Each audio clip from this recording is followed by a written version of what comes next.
Hello and welcome to Out of My Mind. This is Robison Wells, and today we're going to be talking about dermatillomania and trichitilomania. And first things first, I want to give a trigger warning for self-harm.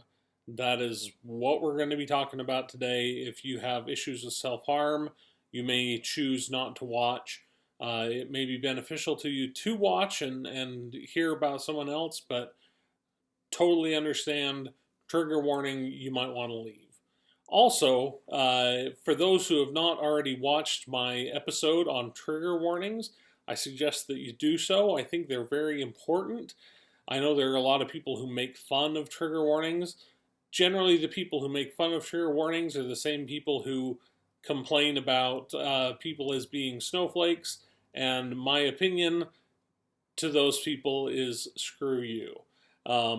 Trigger warnings are real, necessary, and to dismiss them is to dismiss those with mental illness.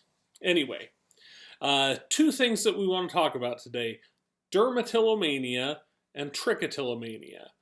Dermatillomania is skin picking, and it is digging at your skin until the point where you bleed. And this can be very bad. I personally have dermatillomania, and I scratch my scalp and my back until it is bloody and I just have scabs everywhere. My goal with scratching my head is I need to see blood. I need to scratch it, and I need to scratch it deeply enough that blood will come trickling down my head. That is my goal. There are a lot of people have discussed a lot of different causes for dermatillomania, and some of them are controversial, some of them less so. The main one is just that you have anxiety and that you are looking for a release for that anxiety. The way that I describe it to my wife is that one day we were sitting 8 o'clock at night, sitting watching Dateline on TV, something, and she said, "You know what I would really like? A caramel Oreo shake." And I thought, and I thought, and I said, "You know what I really want? To bleed from my head." It Dermatillomania and the associated behaviors with it have that same dopamine rush that you get from a treat. It sounds so good, and ultimately, and when you do it, when I pick my head until it bleeds, it hurts excruciatingly bad because I'm digging down into scabs that have been there for months. Right now, my head's good, but I'm digging down and cutting through the muscle and the skin and the fat that's on the scalp, and cutting through there, wishing that I could cut all the way down to the bone with my fingernails. Fortunately, as an aside, I have never wished that I could cut. I've never been someone who has wanted to cut in all of my self-harm ways. But I've just with my fingernails, I have dug down and dug deep. I still have a couple of sores here on my head from when it was really bad. When it was bad, I had many big sores. So to counter dermatillomania, number one, it's a really awful disorder socially. It's very hard to hide. I have a hat that I wear, a Mickey Mouse hat that I will wear around to work. But the hat is stained so badly that the blood has soaked through and it's a pretty trashy, ugly hat. Um, I have found other ways to deal with it, and they are mainly I need to keep my hands occupied. Um, so, what can you do to combat this?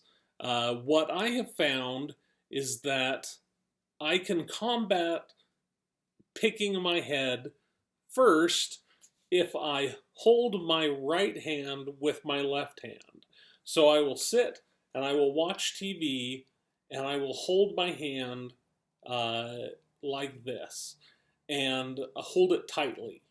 And if I get the urge to do something, my hand is around my other hand, and it's just that little nudge of a reminder. I mean, yes, I could have very obviously let go of my hand, pull my hand away, but it is that nudge reminder. Don't do it. You're trying not to hurt yourself. You're trying not to punch yourself. You're trying not to bleed from your head. Um, I have moved on to other things. There was a time where I moved on to very expensive Lego sets. I would buy the big one, and this goes to a whole different uh, issue of mental illness that I have difficulty spending money, and I will buy things that I do not need at all. But things like we've got Kylo Ren's um, shuttle. It's very cool.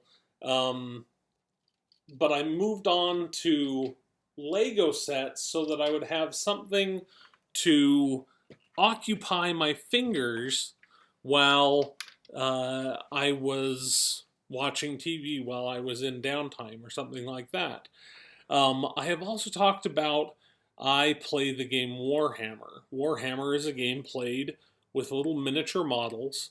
They come unpainted, and for me, 95% of the hobby is painting the little guys, not uh, um, not playing the game.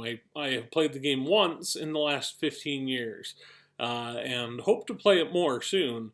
But what I have found is that, and hopefully I can get these graphics to work, but what I have found is that uh, as I sit and we're watching TV, me and my wife, and it's downtime, it's relaxing time, if I sit and I paint, that keeps my hands busy, it keeps my mind busy, and I am much less likely to turn to picking my head.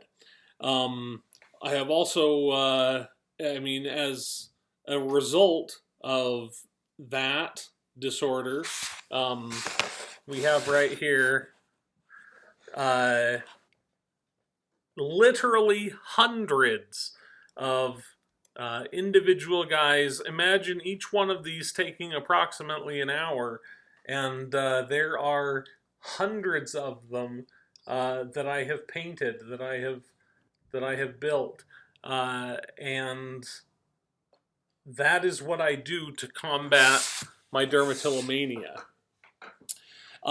Really quickly, I said that we were going to talk about trichitilomania. Trichitilomania is the idea of hair pulling. It is kind of in charge of all the same triggers. As a matter of fact, my first psychiatrist made no differentiation between trichotillomania and dermatillomania because of the fact that I was doing it to my head. He said, whether you are pulling at your hair or whether you're digging at your skin, either way it is your scalp, and you need to uh, get over it and use these therapeutic ideas. I heard a very sad case recently. Someone who had watched some of these episodes, an old friend of mine from 20 years ago, we hadn't talked for a long time, said that her daughter has hair picking. And the good news about hair picking, about skin picking, is that it can be overcome. Uh, and it can be controlled, especially when you are that young. It can be controlled. It will take time, and it will take cognitive behavioral therapy, and it will take uh, maybe it'll take a lot of Lego sets. Maybe it will take uh, painting little guys. Maybe it will take other anti-anxiety methods, uh, some way that she can get rid of that desire to pull hair. But I wish her the best. Little Miss Baker. Uh, she is 8 years old, and Miss Baker, if you are listening, I wish you the best, and I hope that you can learn to avoid picking your head. And I feel so, I know what you're feeling, because it's pretty bad and it hurts so much, and yet I can tell you that that drive that you feel is real, and I know that you can beat it. It's going to take you a while, but you can absolutely do it. Anyway, guys, this has been Rob Wells talking about dermatillomania and trichitilomania, and I will talk to you on Thursday. I don't have a homework assignment for you other than to make sure that you are doing your other homework assignment, which is reaching out to someone who has mental illness. Maybe this week you can reach out to somebody else, or maybe this week would be the ideal week where you call up your friend and you say, hey, do you want to go to Olive Garden? Do you want to go to some other terrible place? Not that Olive Garden's terrible. When you're there, you're family. Um, anyway, I love you all, and I will talk to you on Thursday.